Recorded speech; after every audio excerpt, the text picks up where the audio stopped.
SBS was good. I told y'all I'd be back with another video, man. Appreciate y'all for tuning in. I'm gonna talk about the common myths that you'll notice on semen retention. This video is mainly towards the semen retention deniers that feel like it does not work and that there's no real point to it. I'm not really talking about nofap because nofap is more of a mental thing. I'm talking about full-on semen retention. We're gonna talk about the myths of it. Easily the number one most common myth that you'll hear about semen retention is that it causes prostate cancer.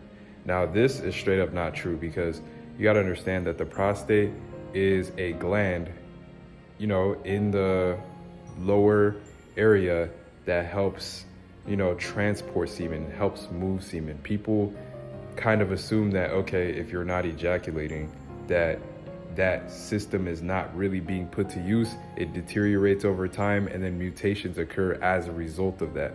Now, the reason why that's not true is because one, the semen is still flowing regardless throughout the body. It's just not being exerted out of the body, but it's still moving, still being used to create and transfer new sperm cells. So it's still being of use, right? It's just that the mutations usually occur, usually genetically, lifestyle-wise, or if you're just like straight up just having like born issues with it, or you straight up just don't like get it checked and let it neglect. But it's usually mutations over time. It's no real long-term study that has been done that has shown that yes, prostate cancer is a result of not ejaculating. Now, that could backfire in my right in my face because that long-term, not having a long-term study could be the reason why people might think it works. But for now, there's no real long-term study and there's no real correlation to it, right? So semen retention does not cause prostate cancer, right? A lot of people will also say that it's a placebo effect, that you really only feel good because other people told you it would feel good. You know those science experiments where they'll give you like certain tabs of medicine, right? And one of the medicines, they might tell you it's a medicine, but it's probably a breath mint. You take it and you might have a headache, but it goes away because you think that it's a piece of medicine that will help your headache go away.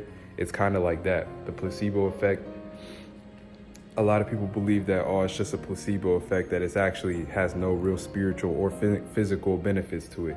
It's not a placebo effect because one, there's been hundreds of thousands, maybe even millions of testimonies that have shown actual results that people have gotten from semen retention. And two, is it's not a placebo effect because understand that semen retention has been scientifically studied to help increase testosterone, to help you feel more sharp, to keep more vitamins in your body in order to, and I'm talking about just physical benefits because I want people to understand this. I haven't even gotten to the spiritual aspects of it. Even the Bible, getting closer to God, right? There's plenty of verses in the Bible that tell you to abstain from lust, to fast, to abstain from all the worldly sort of activities and allow yourself to open yourself up to God and get on that path. So understand that when it comes down to semen retention, a lot of times there's hype to it with whatever trend. Anytime there's a big trend, there will always be a lot of people that will say stuff to overhype it. And I know that a lot of people have been sold dreams being on semen retention. And so a lot of times you'll get a lot of these dirty content creators that will tell them some fake shit to make it seem like they get all this stuff from retention and that they can just go on retention in all their lives and all their problems will be solved, right?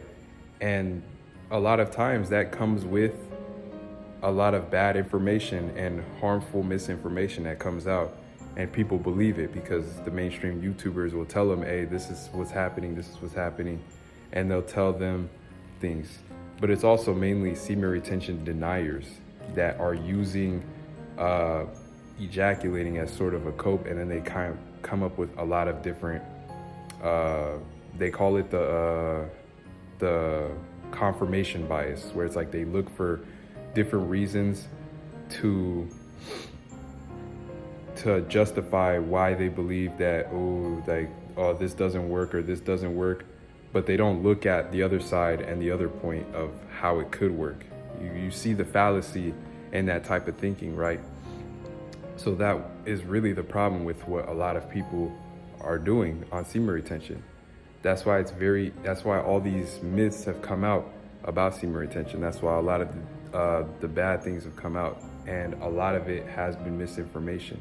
Of course, it is best to do your own research, but honestly, the best way to really figure out how semen retention works for you is honestly to try it yourself. This is kind of one of those things where it's sort of a solo journey. With semen retention, a lot of people will kind of assume that, okay, like you'll get some type of superpowers, and that's where I go back to, you kind of been sold a dream, right? If you told me 5-6 years ago that, hey man, you know, if you get on semen retention for long enough, you're gonna start to get real spiritual superpowers, I would have believed you, absolutely.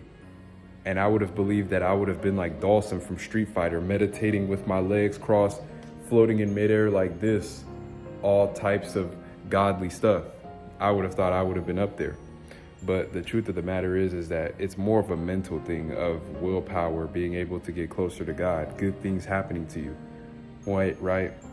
I know this isn't backed by any studies or any type of evidence, but good things have happened to me when I'm on semen retention. And when I don't go on semen retention, bad things happen to me. I swear to God. I know this sounds silly as hell, and it doesn't really sound too much on topic with what I'm saying, but just listen to me, man. You guys know, and you guys have felt this before. Anybody who's been on semen retention for a while, and especially somebody like me who's as of lately been quite honestly on and off, you would understand that you go through a lot more lows in life, mainly low energy because you give up a lot of nutrients. The reason why it's different when you're with a girl is because you get some of her energy, it becomes sort of an energy transfer. But when you're just doing it by yourself, there's nothing to really transfer that energy to. So that's why you'll naturally start to feel bad about yourself. Now, of course, I wouldn't say you're Hitler or you're fucking evil as shit for wanting to, you know, play with yourself and enjoy that self-pleasure.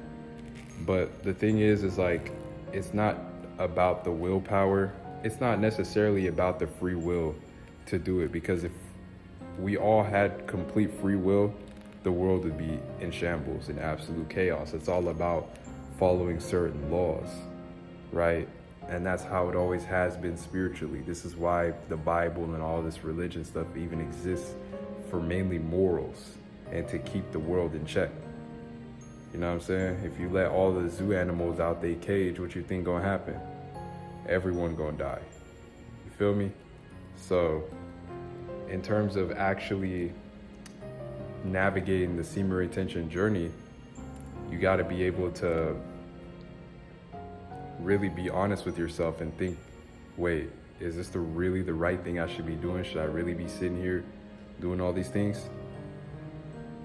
For me, making these videos have helped me stay accountable on retention, really being able to navigate and do research. And I do feel like I am qualified to speak on this because I've been on semen retention for 4 years, done a lot of research on this. I feel like I am very qualified to speak on it because not many people have done what I've done. And like, I'm not, of course, being humble, I still have a long way to go.